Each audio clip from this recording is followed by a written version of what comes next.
안녕하세요. 치킨스탁TV입니다. 간만에 투자의 원론적인 이야기를 해보겠습니다.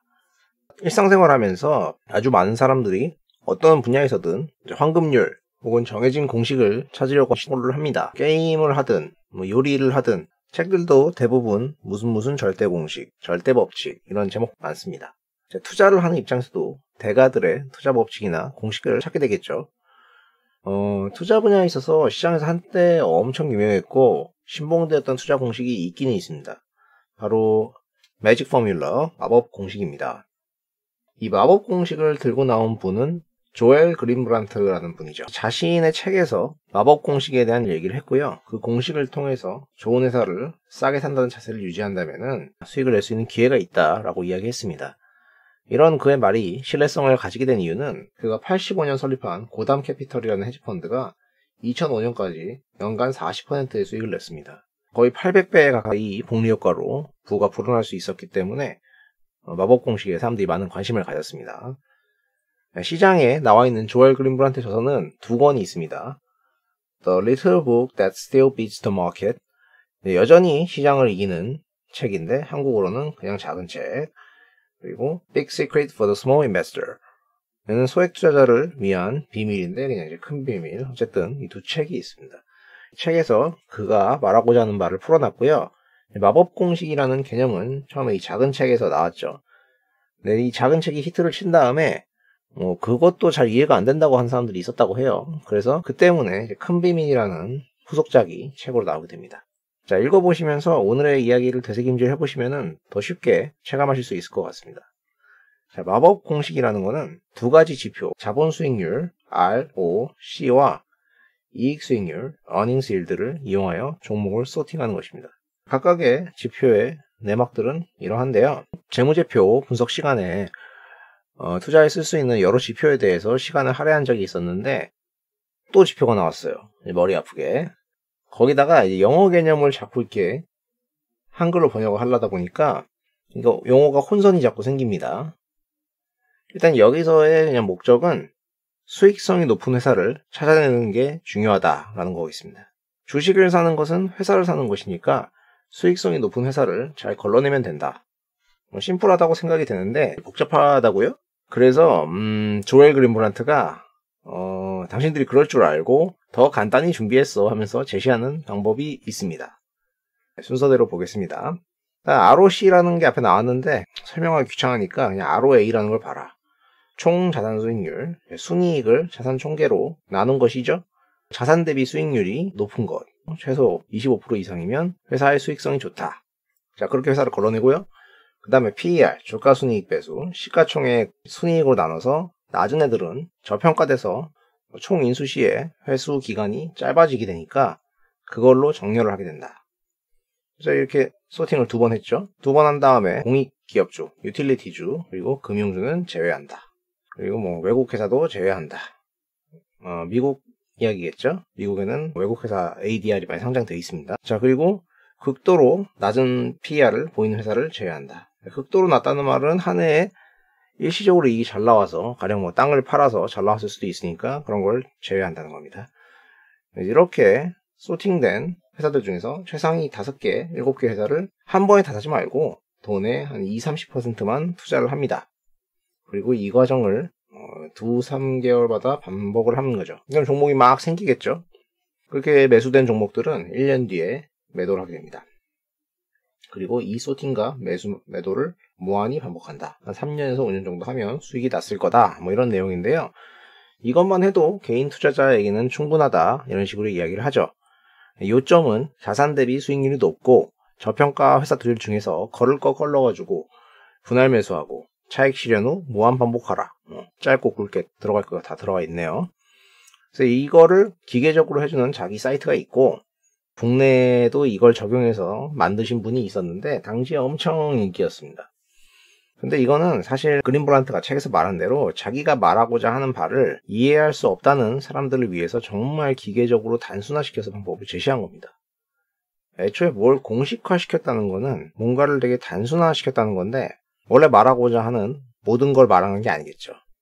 마법 공식이라는 게 1번부터 9번까지 무한 반복하는 걸 마법 공식이라고 지칭하는 거지만은 요점만 단순히 해서 투자 공식을 짠 하고 꺼내내는 게 이상한 건데 일반적으로 사람들이 그런 걸 좋아하기 때문에 이제 마케팅 차원에서 그런 표현을 쓴 것 같아요. 그래서 저희는 이제 시간을 좀 써서라도 이 내막을 다 이해를 해야 아무래도 겉핥기보다 좋다고 생각이 됩니다. 처음에 앞에서 두 가지 지표, 자본 수익률하고 이익 수익률을 사용했다고 했습니다. 이거를 자세히 살펴볼 거예요. 자본 수익률, Return on Capital, 영업이익을 순운전자본 더하기 순고정자산으로 나눈 겁니다. 이게 예전에 어디서 보던 거랑 되게 비슷하다고 생각하실 수 있는데요. 과거에 우리가 ROIC, 투자자본 수익률이라는 거를 설명했었죠.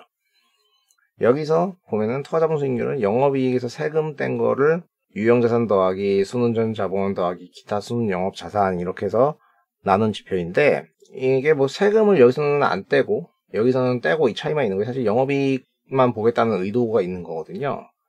그리고 운전자본, 순운전자본은 똑같고 순고정자산은 재화나 서비스 생산하기 위해 사용되는 고정자산이니까 유형자산이죠. 거기다 뭐 있으면은 기타 영업자산 이렇게 더해준 거기 때문에 사실 요거랑 요거랑 같고 요거랑 요거랑 그냥 같은 개념이에요. 결국에는 조금씩 미세하게 다르긴 한데 말하고자 하는 본질은 같습니다. 순운전자본 같은 경우에는 매출채권 더하기 재고자산 빼기 매입채무입니다.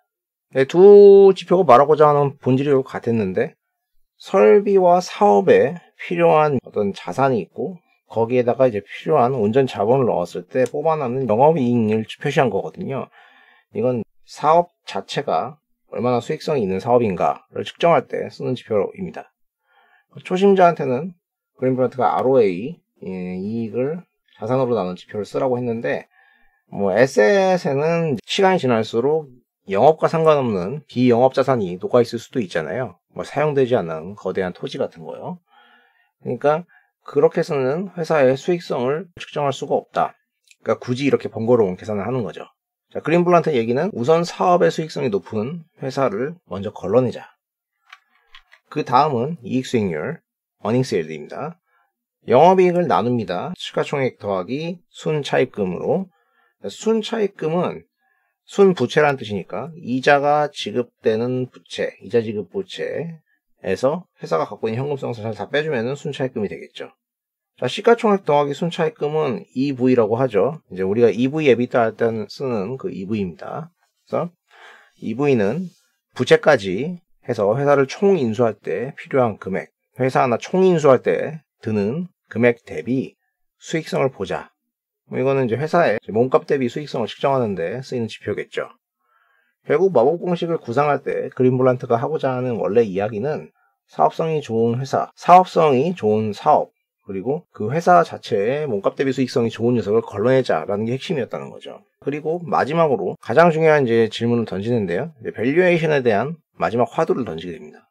여기 A와 B 두 회사가 있습니다. 똑같이 매출액이 100이고요. 영업이익이 10입니다. 다만 B는 부채를 써가지고 이자가 발생합니다. 이자를 빼준 이제 세전이익이 나오고 거기서 세금을 떼준 다음에 순이익이 이렇게 산출됐습니다. 근데 각각의 회사의 시가총액이 A는 60이고 B는 10이에요. 퍼라는 거는 시총을 순이익으로 나눈 거잖아요. 산출해보면은 10이 나오고 3.3이 나왔습니다. 이런 경우에 어떤 회사의 주식이 더 싼 것인가? 그래서 사야 되나? 이런 질문 던지는 겁니다. 재무 안정성을 우선적으로 보는 사람이라면 A는 부채가 없잖아요. 그럼 빚이 없는 순현금 상태니까 이걸 감안하면 훨씬 안정성이 뛰어난 거니까 좋은 거 아닌가 라고 할 수도 있고, 퍼로만 보면은 3.3이니까 B가 연간 기대수익이 33% 정도 되는 거거든요. A는 상대적으로 이제 10이니까 10%밖에 안 나오겠죠. 그럼 B가 밸류 지표상으로 싼데 안 그러냐? 라고 이제 각자 사고 싶은 회사에 대한 의견을 말하지만, 조엘 그린블란트는 너무 성급하게 판단하지 마라. 두 회사를 사는 행위는 사실상 동일하다라고 했습니다. 이해가 안 될 수도 있는데 이 부분에 대해서는 그린블란트도 화두로 남겼던 만큼 제가 따로 설명을 드리지는 않겠습니다. 다만 어떻게 그런 결과가 도출되었는가에 대한 고민을 해보시기 바랍니다. 만약 여러분께서 이 질문에 대한 답을 도출할 수 있다면 앞으로 시장에서 투자를 하시면서 종목마다 밸류에이션을 할 때 상대적인 퍼 차이가 발생하는 것에 대해서 단순히 얘가 그냥 고평가다, 얘가 저평가다라고 말하는 게 아니라 한 단계 더 나아가서 생각을 하시게 될 거라고 저는 생각을 합니다. 자, 이렇게 오늘 조엘 그린브란트의 마법 공식에 대해서 간단하게 짚어보는 시간을 가졌습니다. 최근에 와서는 마법 공식에는 예전 같은 관심을 가지지 않죠. 심지어 시장에서 못하다는 이야기가 나오기도 하는데 여전히 투자를 하고자 하는 우리한테는 좋은 메시지를 던져주고 있는 이야기입니다. 근데 공식은 말 그대로 이제 공식일 뿐이고 그저 이제 달을 가리키는 손가락일 뿐이죠. 우리가 이 손가락만 봐서는 안 되겠습니다. 왜 그 사람이 이런 이야기를 했는가? 그 내막에 대해서 항상 자세히 짚어보고 이해하고 넘어가는 것이 중요하겠습니다. 영상이 도움이 되셨다면 구독과 좋아요를 부탁드리겠습니다. 오늘도 시청해주셔서 감사합니다.